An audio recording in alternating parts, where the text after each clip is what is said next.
He is the chairman and CEO of the US-India Strategic Partnership Forum. Today, India-US trade is around $162 billion. We believe the potential is around $500 billion from two countries. Now, as the trade ties gets deeper, broader, yes, you will have disagreements, but I also strongly believe that you have enough maturity on both sides to be able to handle those issues. He is committed to strengthening the political and economic partnership between India and United States. When we were launched to work on that, be an institution which is bipartisan and focus on building a strong partnership between two countries, be it geopolitical, be it from a citizen to citizen, or on a technology area, or on a health vaccine arena itself. So we have a strong board made up of Fortune 500 companies, which focuses on ensuring that we are driving agenda which is a win-win for both countries. He leads the most influential board of Fortune 500 companies. US companies stepped up and said, listen, we need to ensure that India gets what it needs. And I would say within a 4-week time frame, we were able to raise and export almost $100 million worth of supplies to India.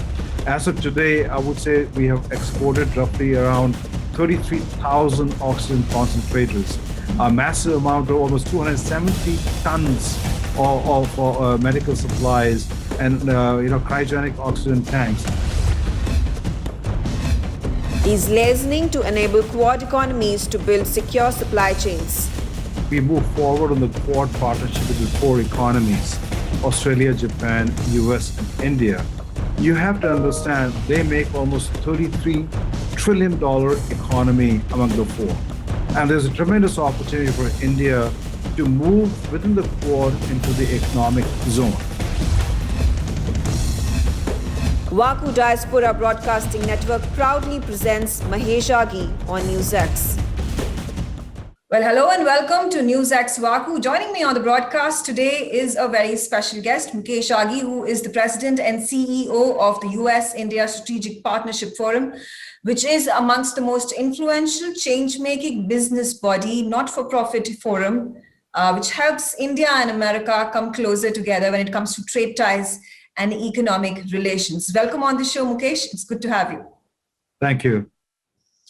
Mukesh, my first question would be with regards to the operations that US-India Strategic Forum goes ahead and takes forward. And that's quite the humongous task that is burdened upon you, bringing about opportunities for citizens in India and citizens living in the United States for a changing geopolitical scenario that the world and especially US and India see.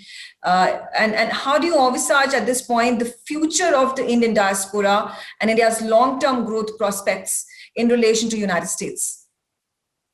Well, you have to understand the most two important relationships between the two countries in 21st centuries is India and the United States. Mm-hmm. And the question is, when you have democracies, they can be messy.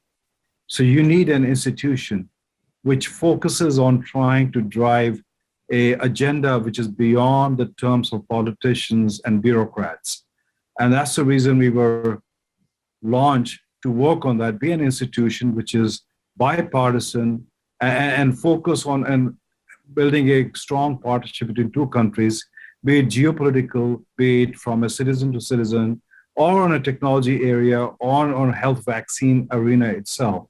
So we have a strong board made up of Fortune 500 companies, which focuses on ensuring that we are driving agenda which is a win-win for both countries. Okay. I'll shift my focus to the geopolitical situations that the world is facing, especially United States and India. I'm talking about China. Now, how can American companies recalibrate themselves to the pivot to Asia policy and focus on investments in supply chains coming into India in view of the Chinese diktats and draconian regulations for operating inside the mainland? There are stories galore. Like only yesterday, there was, Kodak that had to remove one of those Instagram pictures that had been posted by one of the artists, which called Xinjiang and the Uyghur situation, the Orwellian dystopia.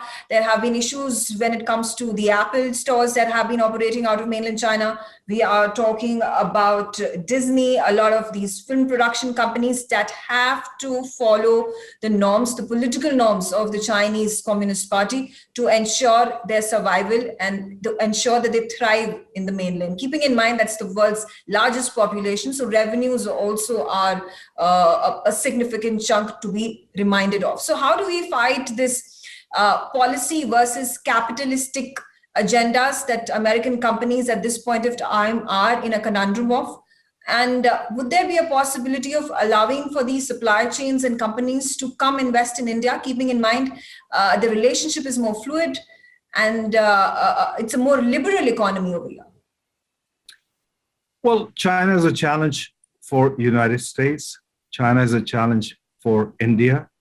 And it's a bigger challenge for India because India has a border of 3,000 kilometers. And it keeps on poking at India in every way it can, and especially in its partnership with Pakistan.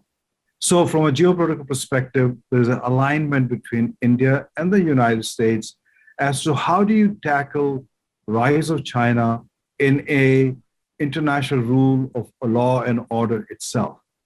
China does not believe in that. China does not want to abide by that. China wants to build its own new international order, which basically is more of a diktat from that perspective. So I think from that perspective, India, US are completely aligned. The challenge is that the current pandemic and abrasive nature of China has brought up a risk of global supply chain. A lot of companies set up their global manufacturing in China. Now they're saying that we need to de-risk that, and India becomes an opportunity from that perspective. And what we're saying is as India opens up its economy, as India drives incentive program for these companies, especially in the PLI program, we're seeing more and more US companies coming into India, setting up, or I would say de-risking their manufacturing from China. But this is a start of the process, but you have to understand there's a bigger issue. And the bigger issue is, for example, India supplies 40% of generics to the United States, but almost 70% of the API for generic drugs comes from China. How do you de-risk that? In the last 12 months, the cost of this API has gone up by 140%. Why? Because China is taking advantage of that. So I think there is a better alignment, better coordination, and we work both with the government of India and also with the US government to see how we de-risk that. And next week, we have Secretary Blinken coming in, and main focus will be a discussion on China itself. And has there been any momentum that has been gained from your forum towards the Biden administration, any sort of guidelines, any sort of communication, conversations in this regard? We are working on almost on a daily basis on all these issues. We are feeding them our policy document. We are recommending partnerships itself. So that process it has gained a lot of momentum. They're working with us, and we strongly believe in the Quad. The economic benefit is tremendous, and both countries and all four countries should leverage that. Absolutely. And we talk about vaccine diplomacy, and US ISPF has played a very strategic role in the past few months in providing financial aid, procuring medical supplies during the wave 2 that hit India tremendously. There was also this concerted effort of bringing these multinationals, Fortune 500 companies together to ensure that there was medical supply, there was finances that were taken care of in India's time of need. If you could care to elaborate on how did you go about bringing about this magnanimous effort to ensure that India was provided for at the time of its need? Well, you have to understand last year when US was in trouble with the COVID crisis, it is India which stepped up and opened up its border to export a lot of medicines to India. And as India went through its own challenges this year, it was time to pay back. It was time to reciprocate. And US companies stepped up and said, listen, we need to ensure that India gets what it needs. And I would say within a 4-week time frame, we were able to raise and export almost $100 million worth of supplies to India. As of today, I would say we have exported roughly around 33,000 oxygen concentrators.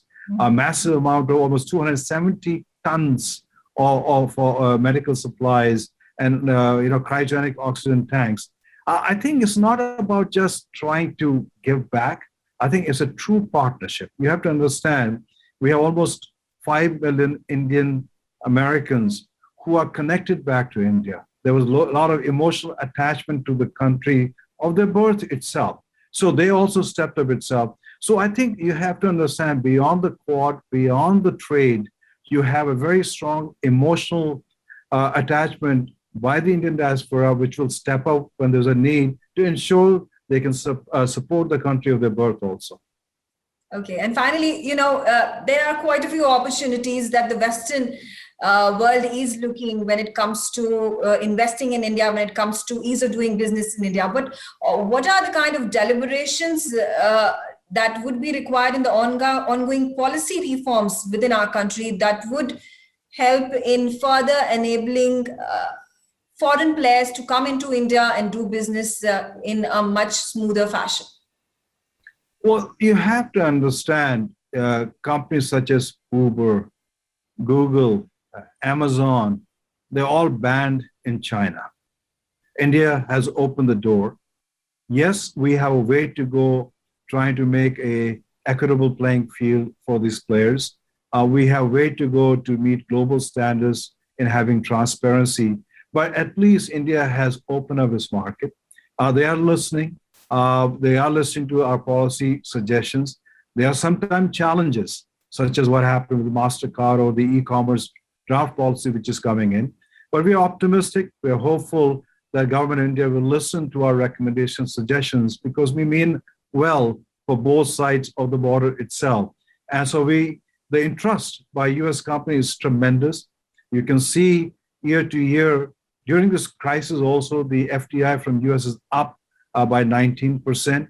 And in my discussion with US companies, they see India as a market which they will keep on investing. But at the same time, it's important that Indian government, the policymaker, keep on opening up the market, keep on having transparency to ensure that there's a win-win partnership between the two countries itself. Absolutely. On that note, thank you, Mukesh Aghi, for joining me on this very special conversation on NewsX VaKu. I wish to have you again and again on the broadcast with us to share your inputs, your analysis, and all that is happening with the Indian diaspora business community and the ties that continue to burgeoin between India and America and in the future as well. Thank you very much. It's been a pleasure. NewsX ITV network have proudly launched the VaKu Diaspora Broadcasting Network. VaKu DBN will be India's first mainstream platform dedicated to the diaspora community. Help support us, become VaKu patrons at memboro.com/VaKu. You will get the first access to our interviews, make recommendations, merchandise access, ask questions, and get a shout out of thanks on our TV shows. You can also suggest to us who should get the VaKu Golden Chakra Awards and also tell us who should get into the VaKu Hall of Fame. Limited memberships are available at 100 rupees per month on Memboro VaKu. Sign up now, log on to memboro.com/VaKu.